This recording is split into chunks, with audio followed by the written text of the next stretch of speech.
वसुदेवसुतं देवं कंसचाणूरमर्दनं देवकी परमानंदं कृष्णं वंदे जगद्गुरु।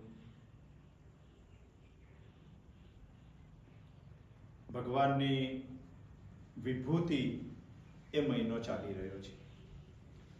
ભગવાને શ્રીમદ ભગવદ્ ગીતામાં કીધું છે, માસાના માર્ગ શીર્ષોહમ, મહિનાઓમાં ઓમ અક્ષર મહિનો છે.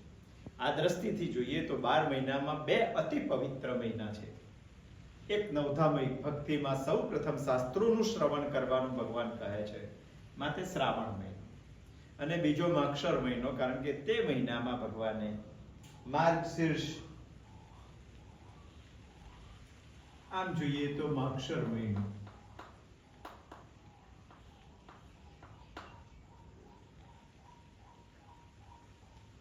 પરંતુ માર્ગશીર્ષ એટલે રસ્તાઓમાં જે સૌથી શ્રેષ્ઠ માર્ગ છે એ આ મહિનામાં ભગવાને કીધેલો છે માર્ગશીર્ષ.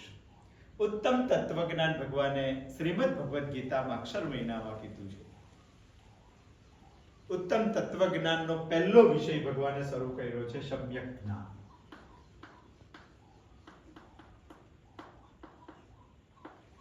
આખા સંસારના દુઃખને દૂર કરવા માટેનો એકમેવ રસ્તો છે, વિષાદને દૂર કરવા માટેનો એકમેવ રસ્તો છે સાંખ્ય યોગ. અને એટલા જ માટે શ્રીમદ ભગવદ્ ગીતાના બીજા અધ્યાયના 11મા શ્લોકથી ભગવાન સમ્યક જ્ઞાન કહેવાની શરૂઆત કરે છે. એ સમ્યક જ્ઞાનમાં જ 54મા શ્લોકમાં અર્જુન એક ભગવાનને પ્રશ્ન પૂછે છે, સ્થિત પ્રજ્ઞસ્ય કા ભાષા સમાધિષ્ઠસ્ય કેશવ સ્થિતધિમ કિમ પ્રભાષેત કિમાસીત વ્રજેત કિમ. પ્રશ્નમાં થોડીક બાબત એવી છે કે ભગવાન આ સંસારમાં વિષયો છે, વિષયો ભગવાને બનાવ્યા છે, વિષયો શક્તિશાળી છે, વિષયો સામે સંઘર્ષ કરી શકાય તેમ નથી, વિષયોને તાકાતથી હટાવી શકાય તેમ નથી, વિષયોને નિષ્ઠા નાબૂદ કરી શકાય તેમ નથી. તો પછી આ સંસારમાં સ્થિત પ્રજ્ઞ વિષયોની સાથે કેવી રીતે રહે છે?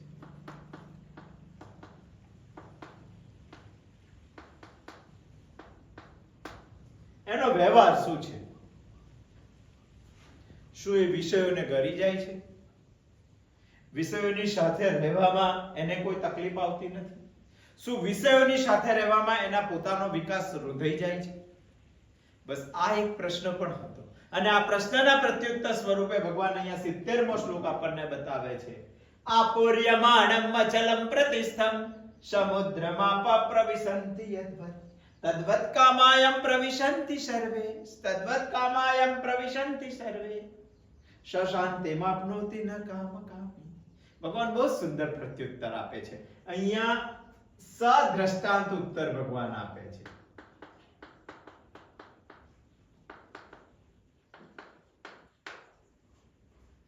આ વાત આપણને ના સમજાય તો ભગવાન દ્રષ્ટાંત સાથે સમજાવવા માંગે છે, અને દ્રષ્ટાંત સાથે સમજાવવા માંગીને સ્થિત પ્રજ્ઞની બ્રહ્મી સ્થિતિને આ સંસાર સાગરમાં ભગવાન સમુદ્ર સાથે સરખાવે છે, અને સમુદ્ર સાથે સરખાવીને સ્થિત પ્રજ્ઞાની બ્રહ્મી સ્થિતિનું ભગવાન અહીંયા વર્ણન કરવા માંગે છે, પ્રતિપાદિત કરવા માંગે છે. એનો મતલબ, ભગવાનનો કહેવાનો મતલબ એવો છે કે સમુદ્ર અને સ્થિત પ્રજ્ઞ કેટલીક બાબતોમાં સરખા છે, અને તે ભગવાન આ શ્લોકમાં બતાવવા માંગે છે. કઈ કઈ બાબતોમાં સરખા છે? આપોર્યમાણ, અચલ પ્રતિષ્ઠમ, આ 2 બાબતો ભગવાન કહેવા માંગે છે. અહીંયા સમુદ્ર એટલે આમાં પાણી છે, અને આ સંસાર છે.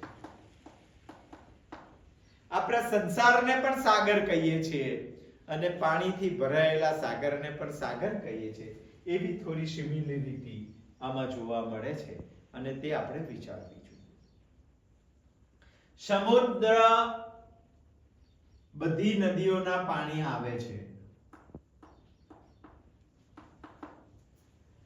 સમુદ્રમાં વરસાદ પડે પછી બધી જ નદીઓ છલકાય છે અને છલકાયેલી નદીઓ પોતાનું વધારાનું પાણી બધું જ સમુદ્રમાં ઠાલવી આવે છે. બસ એવી રીતે આ સંસારની બધી જ કામનાઓ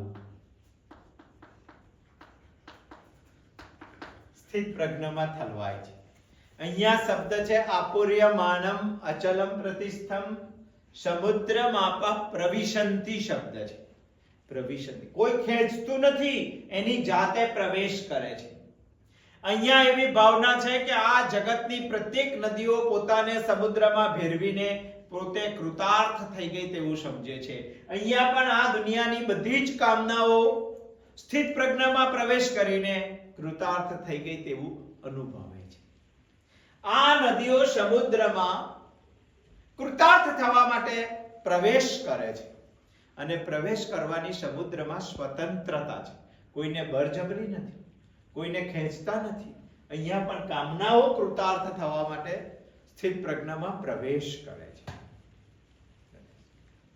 બધી જ નદીઓ આવે છે, બધી જ કામનાઓ સ્થિત પ્રજ્ઞામાં આવે છે. આ તો બહુ વિચારવા જેવી વાત છે. અને છતાંય સ્થિત પ્રજ્ઞા સશાંતિમાં આપનોતી, શાંતિને પ્રાપ્ત કરે છે. બધી જ નદીઓ સમુદ્રમાં પ્રવેશ કરે છે, છતાંય સમુદ્ર ક્યારેય છલકાતો નથી. બધી જ કામનાઓ જગતની સ્થિત પ્રજ્ઞામાં પ્રવેશ કરે, છતાંય સ્થિત પ્રજ્ઞા ક્યારેય અતિ હર્ષમાં આવી જતો નથી.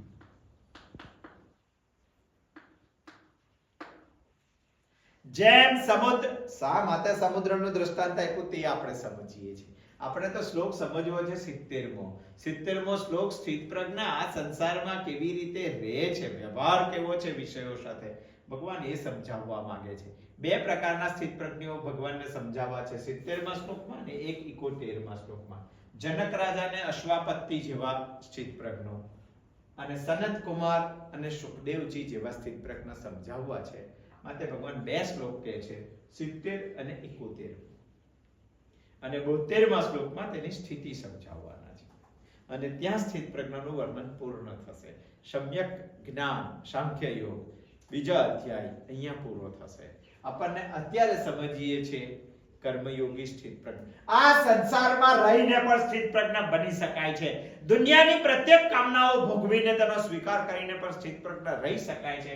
જેમ કે સમુદ્રમાં બધી જ નદીઓ આવે છે, છતાંય સમુદ્ર ક્યારેય છલકાતો નથી. તમે જોયું છે? માપપત્તી હોય તો માપી લેવું જોઈએ. ચોમાસા પહેલા સમુદ્રનું માપ કે કેટલા ફૂટ સમુદ્ર છે. અને આ ચોમાસાની અંદર ભરપૂર વરસાદ વરસા પછી ગટર, નાળા, નદી બધા જ પાણી સમુદ્રમાં ઠલવી આવે છે. તો સમુદ્ર શું 2 ઇંચ ઊંચો આવી જાય છે? અને જો સમુદ્ર 1 ઇંચ પણ ઊંચો આવે તો આ પૃથ્વીને હતી ન હતી કરી દે. કારણ કે 3 ભાગનું 75% પાણી છે અને 25% જમીન છે. હતી ન હતી કરી દે. ક્યારેય સમુદ્ર 1 ઇંચ પણ ઊંચો આવતો નથી. દુનિયાની કોઈ પણ કામનાને આવવો હોય તો સ્થિત પ્રજ્ઞા ના નથી પાડતો. બધી જ કામનાઓ સ્થિત પ્રજ્ઞામાં પ્રવિશંતિ, પ્રવેશ કરી શકે છે. પરંતુ ક્યારેય સ્થિત પ્રજ્ઞા કામનાઓના પ્રવેશથી અતિ હર્ષમાં આવી જતો નથી. આટલી બધી નદીઓ આવીને પણ સ્થિત સમુદ્ર તૃપ્ત રહે છે. આ સંસારની પ્રત્યેક કામનાઓને પ્રવેશ આપ્યા પછી પણ સ્થિત પ્રજ્ઞા સંતુષ્ટ રહે છે.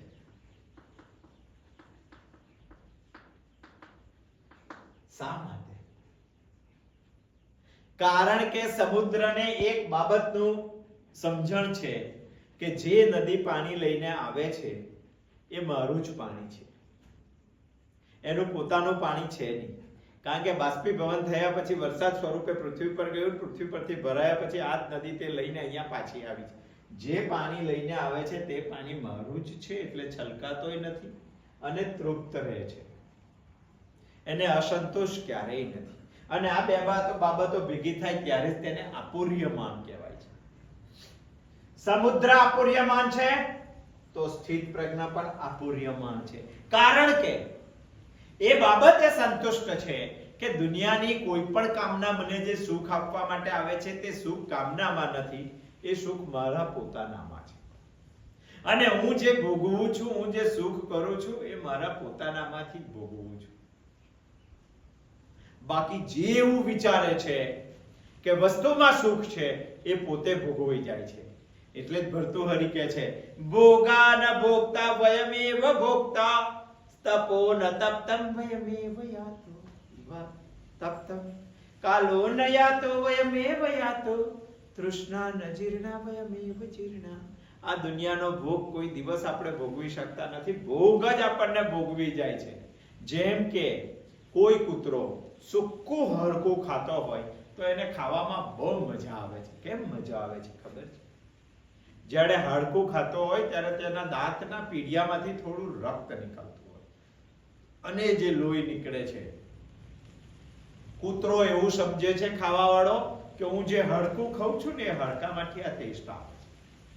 એકચ્યુઅલી એવું હોતું નથી. હાડકામાંથી ક્યારેય ટેસ્ટ આવતો નથી. એ જે સૂકું હાડકું ખાય છે એ ખાવાથી એના દાંતમાં વાગે છે ને દાંતના પીડિયામાંથી લોહી નીકળે છે. એનો પોતાના જ લોહીનો ટેસ્ટ એને એવું લાગે છે કે આ હાડકામાંથી આવે છે. સ્થિત પ્રજ્ઞાની એ સમજ પાકી છે કે આ સંસાર તો સૂકા હાડકા જેવો છે, એનામાં પોતાનામાં સુખ આપવાની તાકાત નથી. પણ એમાં એક ચૈતન્ય તત્વ સમાયેલું છે અને ચૈતન્ય તત્વ એનામાં છે તે મારામાં પણ છે. અને મારામાં એક સુખ નામનું રસાયણ છે અને હું જ્યારે સંસારના ભોગો ભોગવું છું ત્યારે મારું જ સુખ મને પ્રાપ્ત થાય છે. આપણે સમજીએ કે દુનિયામાંથી સુખ મળે છે. સ્થિત પ્રજ્ઞ સમજે કે દુનિયામાં સુખ આપવાની તાકાત નથી, મારા પોતાનામાં જ છે. આપોર્યમાણમ આપોર્યમાણમ એ દ્રષ્ટિથી એ સંતુષ્ટ છે. કોઈ પણ નદી આવે એ તૃપ્ત છે, છલકાતો પરિપૂર્ણ છે અને તૃપ્ત છે. છલકાતો નથી, અતિ હર્ષમાં નથી, પરિપૂર્ણ તૃપ્ત છે. એની સમજણ બહુ સ્પષ્ટ છે. કોઈ નદી ના આવે તો શોધવા જતો નથી. એવું જોયું છે કે કોઈ નદી સમુદ્રને આ વર્ષે મરવા ના ગઈ. બાય ચાન્સ સમજો કે નદીમાંથી નહેર કાઢી અને ખેતરોમાં પાણી લઈ ગયા તો બની શકે તે નદી સમુદ્રને મરવા ના જઈ શકે, કારણ કે એનું નદી ચેનલાઇઝ થઈને ખેતરોમાં જ્યાં ઉપયોગી હતું ત્યાં જગતમાં હરિયાળી ફેલાવવા માટે જતું રહ્યું. અથવા કોઈ નદી સુકાઈ જાય તો સમુદ્ર આ નદીને શોધવા માટે પોતાની મર્યાદા છોડીને ક્યારેય જતો નથી. કોઈ નદી ના આવે તો સમુદ્ર ક્યારેય સુકાઈ જતો નથી. બસ દુનિયાની કોઈ નદી ના આવે, દુનિયાની કોઈ કામના ના આવે તો સ્થિત પ્રજ્ઞાને અફસોસ નથી.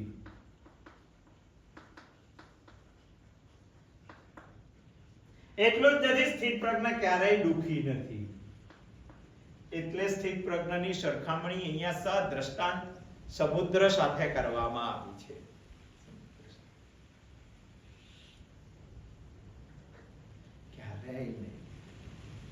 આમ તો સમુદ્ર ખારો છે. સ્થિત પ્રજ્ઞ જે સંસારમાં રહે છે ને તે સંસારને પણ ખારો જ કીધેલો છે. અને છતાં પણ દુનિયાને મીઠાશ આપવાની આ સંસારમાં તાકાત છે. સ્થિત પ્રજ્ઞ એવું સમજે છે. ખારા સમુદ્રને ખારો ભગવાને એટલો બનાવ્યો છે કે એનું સૌથી વધારે બાષ્પીભવન થાય છે.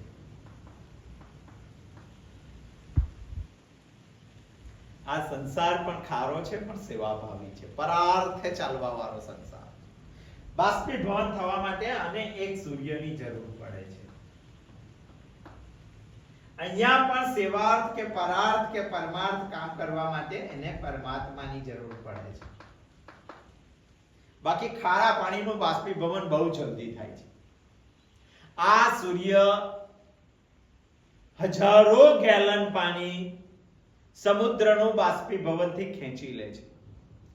જ્યારે ખેંચી લે છે ત્યારે 1 ઇંચ પણ ઉણપ સમુદ્રમાં આવતી નથી. કોઈ એવું જોયું કે આ ઉનાળામાં તો 48 ડિગ્રી ટેમ્પરેચર હતું, સમુદ્રનું બહુ પામે પાણી બાષ્પીભવન થઈ ગયું, હવે સમુદ્ર અડધો થઈ ગયો એવું લાગે કોઈને? સ્થિત પ્રજ્ઞ પણ હજારો કલાક સુધી સમાજમાં સેવા કરે છે, કારણ કે એના માટે પરમેશ્વર એટલે સમસ્તી છે, અને સમસ્તીમાં પરમાર્થે કામ જ્યારે સ્થિત પ્રજ્ઞ કરે છે ત્યારે એક ઇંચ પણ ઉણપ એનામાં આવતી નથી એની શક્તિમાં. સમુદ્રનું પણ એવું છે. શા માટે આવું છે? કારણ કે સમુદ્ર ઊંડાણ હોય છે અને સમુદ્ર ગંભીર હોય છે. સ્થિત પ્રજ્ઞામાં પણ જ્ઞાનનું ઊંડાણ છે અને સ્થિત પ્રજ્ઞામાં પણ ગંભીરતા છે સમજની. અને આ બે વસ્તુના લીધે સ્થિત સમુદ્ર ક્યારેય ઓછો થતો નથી, ઓછા પાવતી નથી. બલકે આઈપા પછી ખારા પાણીનું મીઠું થઈ જાય છે, મીઠાશ થઈ જાય છે, અને એ મીઠાશ આખી દુનિયાને મળે છે. જો ત્યાં થાય તો સમુદ્ર કિનારાના લોકોને મળે, બાકી હિમાલય સુધી મીઠાશ પહોંચાડવાની નૈઋત્યના સમુદ્રની અંદર તાકાત છે બાષ્પીભવન થઈ. પણ બાષ્પીભવનની પ્રક્રિયા કોઈને દેખાતી નથી. દેખાય છે તો આજે પેપરમાં એવું ન્યૂઝ વાળાએ ફોટા પાડી લીધા કે સમુદ્રનું આ પાણી આટલું બાષ્પીભવન થયું અને બાષ્પીભવન થતું દેખાયું, એનો વિડિયો ઉતારી લીધો અને ન્યૂઝમાં આપી દીધો. એવું આજ દિન સુધી આપણે જાણ્યું. સ્થિત પ્રજ્ઞામાં પણ એક બાષ્પીભવન થવાની પ્રક્રિયા થાય છે. આત્મા સ્વ પરમાત્મા એમાં વિલીન થવાની તેનામાં ક્ષમતા છે, પણ એમાં બાષ્પીભવન થતી પ્રક્રિયા દુનિયાના કોઈ માણસને દેખાતી નથી. એ તો હિમાલયમાં જઈને જ્યારે મીઠું પાણી બને ત્યારે ખબર પડે કે આ સમુદ્ર હજારો કિલોમીટર અંતર કાપીને હિમાલય ઉપર પહોંચી ગયો. જરૂર છે માત્ર સૂર્યની, જરૂર છે માત્ર આત્માની સમજની. બાકી સ્થિત પ્રજ્ઞા પણ આ જ છે. સ્થિત પ્રજ્ઞાની સમજ એક પાક્કી છે કે બ્રહ્મ પૂર્ણ છે, એમાંથી જ એને આ જગત પૂર્ણ બનાવેલું છે. પૂર્ણ જ તેનું સંચાલન કરે છે અને પૂર્ણમાં જ તેને સમાવિષ્ટ થઈ જવાનું છે. છતાંય બ્રહ્મ તો પૂર્ણ છે. હું પૂર્ણમાંથી જન્મેલો છું, હું પોતે પણ પૂર્ણ છું, મને પણ પૂર્ણ ચલાવી રહેલો છે અને મારે અંતે પૂર્ણમાં જ જવાનું છે. આ સમજણ જેની પાકી છે, આ જ જ્ઞાન જેનું છે, આ જ ગાંભીર્ય જેનું છે, આને જ જીવનની ઉડાણ કહેવાય. આવો સ્થિત પ્રજ્ઞ સમુદ્ર જેવો છે. આ તફાવતો એટલા માટે જોયા કે ભગવાને અહીંયા સમુદ્રનું દૃષ્ટાંત આપેલું છે. આપોર્યમાણમ અચલમ પ્રતિષ્ઠમ સમુદ્રમાપ પ્રવિશંતિ યદ્વત તદ્વત કામાયમ પ્રવિશંતિ સર્વે સશાંતિમાપ્નોતિ ન કામકામી. જબરજસ્ત વાત ભગવાન. એટલે જ ભગવાન આ શ્લોક દ્વારા ઉપદેશ આપવા માંગે છે. આપણને ઉપદેશ આપવા માંગે છે, ગૃહસ્થી સંસારીને ઉપદેશ આપવા, સામાન્ય માણસને ઉપદેશ આપવા માંગે છે. શું ઉપદેશ આપવા માંગે છે? સશાંતિમાપ્નોતિ ન કામકામી. આ ભગવાનનો આ શ્લોકમાં એક જબરજસ્ત ઉપદેશ છે. જે આ પ્રમાણે જીવે છે એ આ ખારા સમુદ્રમાં રહેવા છતાં પણ સશાંતિમાપ્નોતિ, પરમ શાંતિને પ્રાપ્ત કરી લે છે. એ ક્યારેય કામકામી બનતો નથી. આ ઉપદેશ એક ઉપદેશ છે, પરમ શાંતિને પ્રાપ્ત કરે છે. ક્યાં? આ સંસાર સાગરમાં આ વિષયોની સાથે રહીને, આ વિષયોને ભોગવીને. અને બીજો ઉપદેશ છે, તે ક્યારેય કામનાઓ સાથે રહેવા છતાં કામકામી બનતો નથી. એક જ વાક્યમાં બધા ઉપદેશ છે. અને ત્રીજો ઉપદેશ છે, કામકામી ક્યારેય પરમ શાંતિને પ્રાપ્ત કરતો નથી. કેટલું બધું કહી જાય છે ભગવાન. સશાંતિમાપ્નોતિ ન કામકામી. આ જ માણસ જે સંસાર સાગરને સમુદ્ર સાથે સરખાવીને પોતાના જીવનની અંદર સમુદ્ર જેવું કંઈક લાવવા માંગે છે, એ જ માણસ આ સંસારમાં કામનાઓ સાથે રહીને પણ સશાંતિને પ્રાપ્ત કરે છે, પરમ શાંતિને પ્રાપ્ત કરે છે. અને ક્યારેય કામનાઓ સાથે રહીને પણ કામકામી બનતો નથી. અને કામકામી ક્યારેય પરમ શાંતિને પ્રાપ્ત થતો નથી. ભગવાન અહીંયા શબ્દ વાપરે છે કામ કામી.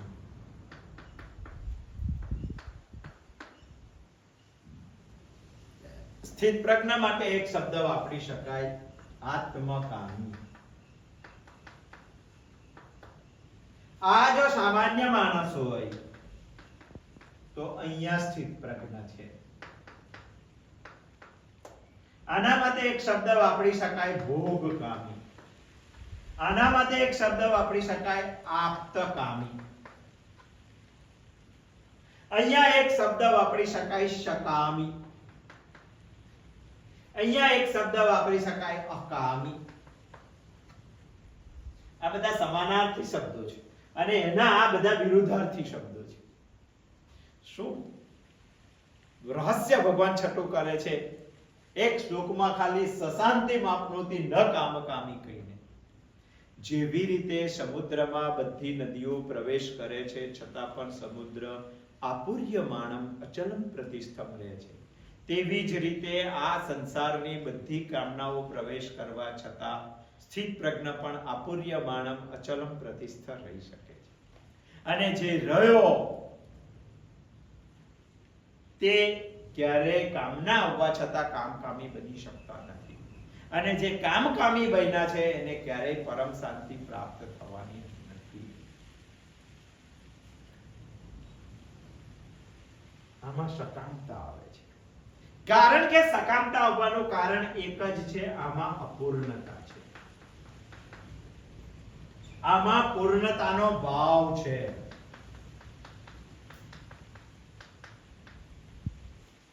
અપૂર્ણતા આવવાનું કારણ એક જ છે કે એ ઉપાધિ સાથે તાદાત્મ્ય છે.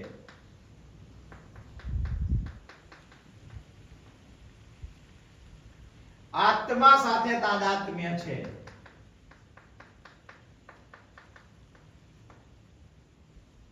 આપણે આ જગતમાં ઉપાધિઓ સાથે એવા તાદાત્મ્ય થઈ ગયા છે કે આપણને એવું લાગે કે હું જ શરીર છું, હું જ મન છું, હું જ મન બુદ્ધિ છું, હું જ પ્રાણ છું.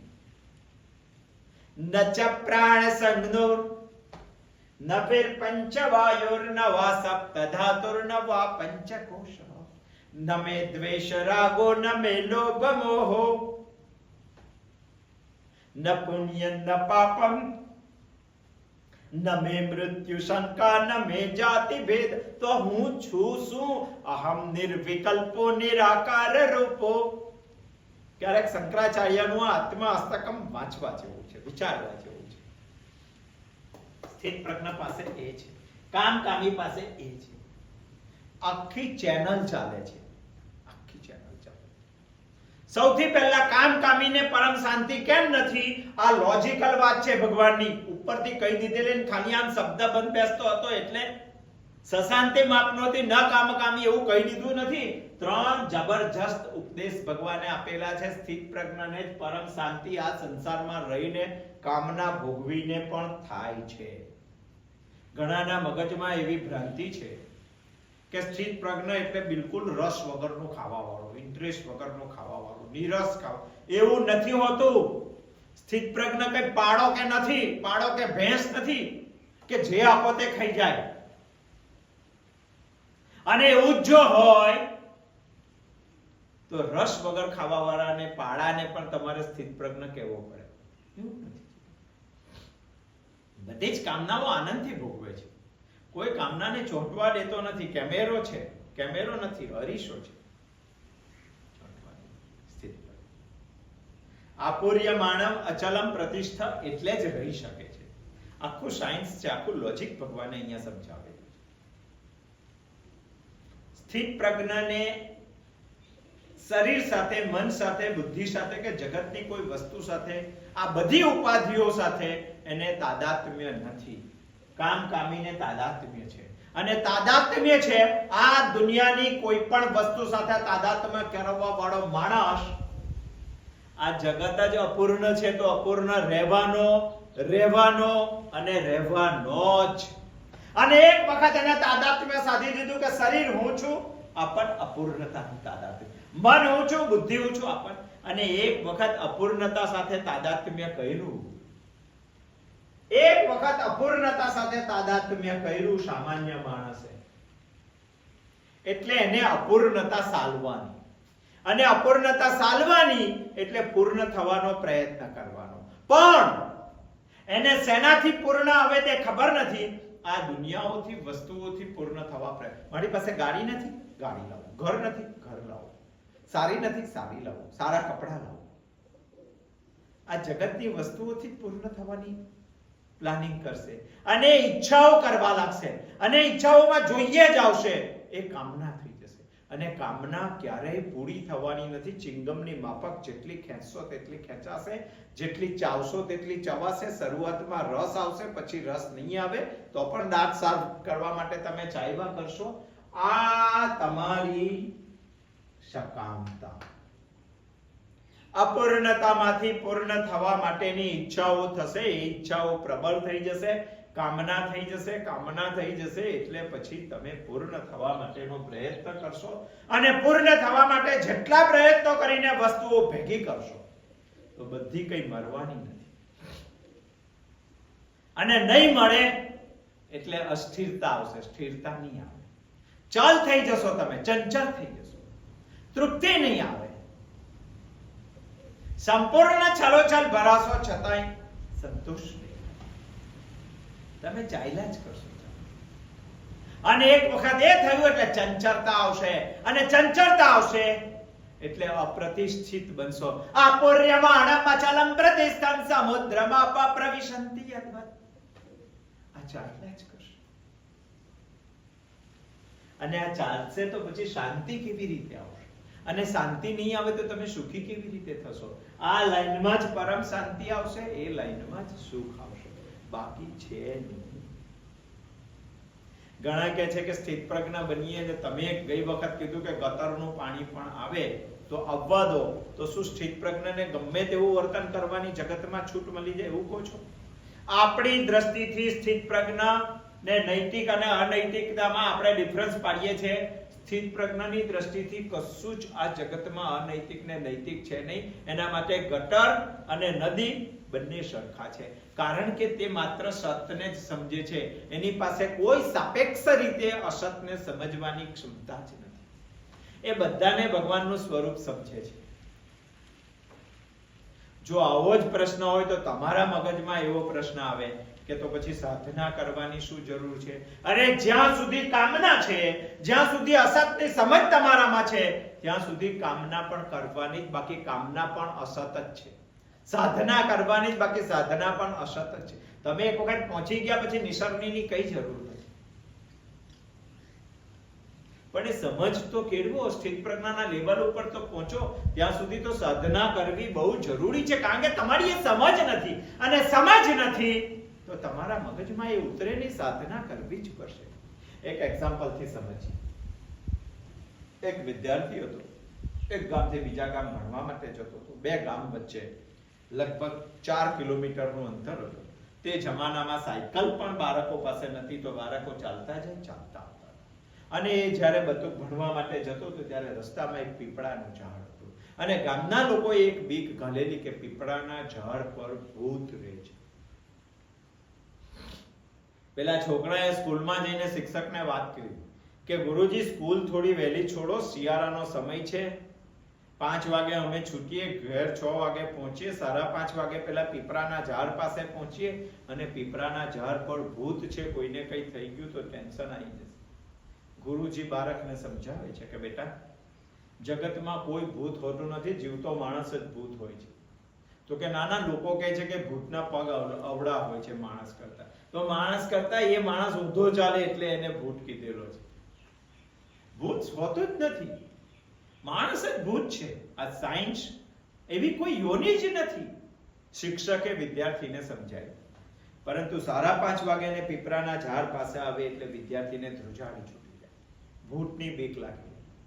એ જ બધું ઘરે આવ્યો ને એની માને મળે છે. માને કહે છે કે માં, મને એક બાબતનું બહુ ટેન્શન છે, સ્કૂલે જવામાં વચ્ચે પીપળાનું ઝાડ આવે છે ને તેના પર ભૂત છે.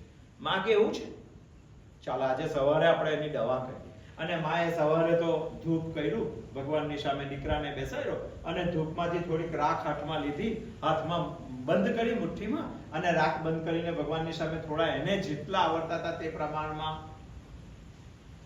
મંત્રો બોલી, અને મંત્રો બોલ્યા પછી માએ તો રાખ ફૂ કરીને ભગવાનની સામે ઉડાડી દીધી અને બાળકને કીધું કે જો ભૂત ખલાસ થઈ ગયું, મરી ગયું ભૂત, હવે છે જ નહીં પીપળાના ઝાડ પર ભૂત. બાળકને આ સમજ મગજમાં બેસી ગઈ અને એને ખરેખર ડર નીકળી ગયો. પીપળાના ઝાડ પાસે જાય તો એને ડર નીકળી ગયો, મારી માએ કીધું છે, ફૂ દઈને ભૂત ઉડાડી દીધું, હવે ભૂત છે નહીં.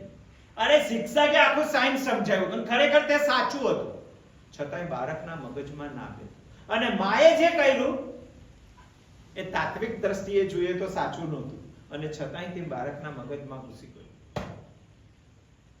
મગજમાંથી દર કાઢવા માટે આ અસત છે તો પણ તેનો આધાર લેવો પડે, પેલો સત છે તો પણ મગજમાં ઘૂસતું નથી.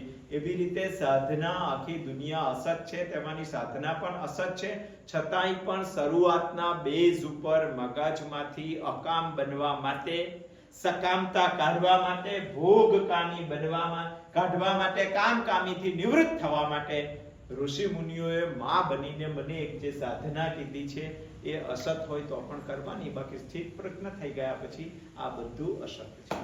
જેના જીવનમાં કોઈ અસત જ નથી તેને વળી ગટર આવે કે ગંગા આવે શું ફેર પડે? એ લેવલ ઉપર કોઈ ફેર પડતો નથી, કારણ કે તે જગતને સત સમજે છે. આપોર્યમાણમ અચલમ પ્રતિષ્ઠા, એને કોઈ ઈચ્છા જ નથી તો અપૂર્ણતા આવે ક્યાંથી? અને અપૂર્ણતા ના આવે તો એનામાં કામના પ્રબળ બને ક્યાંથી? આવે તો ઠીક ભોગવવાને, ના આવે તો શોધવા માટે સ્થિત પ્રજ્ઞ જતો નથી. બસ આટલું બતાવવાનો અહીંયા ઉદ્દેશ છે. યદૃચ્છા લાભ સંતુષ્ટો હોય, એને તો ઈચ્છા પણ ભગવાનને સોંપી દીધી. આ જ હતું ને શું હતું? એના મગજમાં, સ્થિત પ્રજ્ઞના મગજમાં એવું છે કે ભગવાન હું તો જગતમાં જઉં છું, માં જગદંબાને જે જબલું પહેરાવવું હોય તે પહેરાવે. બાળક 1 વર્ષનું હોય તો માં જબલાનું આખું પોટલું કાઢે અને પોટલું કાઢ્યા પછી બાળકને જે આજે અનુકૂળ સેટ થાય હોય એવું જબલું પહેરાવી દે. તો બાળક કોઈ દિવસ, 1 વર્ષનું બાળક, જો એને ચાલતા ને બેસતા શીખેલો નથી, એ બાળક એવી કોઈ દિવસ આર્ગ્યુમેન્ટ કરે કે માં આજે પીળું જબલું મારે પહેરવું નથી, મારે લાલ જબલું પહેરવું નથી? એને તો યદૃચ્છા છે, માં જે ઈચ્છા કરે તે જબલું પહેરાવે, એ જ એના માટે સર્વસ્વ છે. એવી જ રીતે આ જગતની માં જગદંબા કોઈ સ્થિત પ્રજ્ઞને જબલું પહેરાવે, ક્યારેક રાજાનું પણ જબલું પહેરાવી દે અને ક્યારેક રંગ બનવાનું પણ જબલું પહેરાવી દે, તો સ્થિત પ્રજ્ઞની કોઈ ઈચ્છા જ નથી. યદૃચ્છા લાભ સંતુષ્ટો, તું જે કરે તે. જનક જેવા સ્થિત પ્રજ્ઞને રાજાનું જબલું પહેરાવ્યું તો પહેરી લીધું, અને તુકારામ જેવા સ્થિત પ્રજ્ઞને રંગ બનવાનું જબલું પહેરાવ્યું. વેપારી હતો પણ અયશસ્વી વેપારી. એક દિવસ સાંભળવા હજારો માણસ ભેગા થાય અને એકાદ દિવસ કોઈ આવે પણ ના. અવડા ગધેરે બેસીને ગામમાં શોભાયાત્રા કાઢવાની હોય, ગધેરા યાત્રા કાઢવાની હોય, તો પણ તુકારામ એકલો જ ખુશ. યદૃચ્છા લાભ સંતુષ્ટ. જે જબલું પહેરાવે તે માં, તને જે યોગ્ય લાગ્યું તે જબલું મને પહેરાવ. સોક્રેટીસને લોકો પાછળ ફળે તે જબલું પહેરવાનું હોય તો પણ આનંદ, અને એકાદ દિવસ તેને ઝેર આપવા માટે દુનિયા ઊભી રહે તો ઝેર લેવામાં પણ આનંદ. રાજમહેલમાં રહેવાનું હોય તો પણ મીરા આનંદિત, અને એકાદ કૃષ્ણના મંદિરમાં રાત ગુજારવાની હોય તો પણ મીરા આનંદિત. પોતાની દીકરીના મામૈયામાં એની સાસુએ લખાવ્યું તે બધું જ લઈ જવાનું હોય તો પણ નરસિંહ મહેતા આનંદિત, અને 2 પથ્થર લખેલા હોય તો પથ્થર લઈ જવાના તે પણ નરસિંહ મહેતા આનંદિત. પત્ની સાથે છે, ગિરજાબાઈ સાથે છે તો એકનાથ આનંદિત, પત્ની કજિયાવારી છે તો તુકારામ આનંદિત, અને પત્ની ભગવાન પાસે ગઈ તો ભલું થયું ભાંગી જંજાર સુખે ભજીશું શ્રી ગોપાલ. નરસિંહ મહેતા પણ આનંદિત. યદૃચ્છા, ભગવાન તું જે કહે તે મારે કરવાનું છે, હું જે કરું તે મારે કરવું, હું જે ધારું તે મારે કરવાનું છે. યદૃચ્છા એટલા જ માટે કહેવાય કે એને કોઈ અપૂર્ણતા જ નથી, તો એનામાં ઈચ્છા કેવી રીતે જાને, એમાં કામના કેવી રીતે થાય, અને કામના જ ના થાય તો એનામાં અસ્થિરતા કેવી રીતે આવે? ચંચળતા કેવી રીતે આવે? અને ચંચળતા ના આવે તો તે અચલ જ બની રહે, અને અચલ બની રહે તો તે પ્રતિષ્ઠિત પણ થઈ જાય. આપોર્યમાણમ અચલમ પ્રતિષ્ઠમ સમુદ્રમાપ પ્રવિશંતિ યદ્વત તદ્વત કામાયમ પ્રવિશંતિ સર્વે સશાંતિ માપનોતિ ન કામ કામી. ભગવાન આગળ પણ કઈ કહેવાના છે. આવતા સોમવારે આવશું. આગળની વાત આપણે આવતા સોમવારે જોશું. અસ્તુ. જય શ્રી કૃષ્ણ.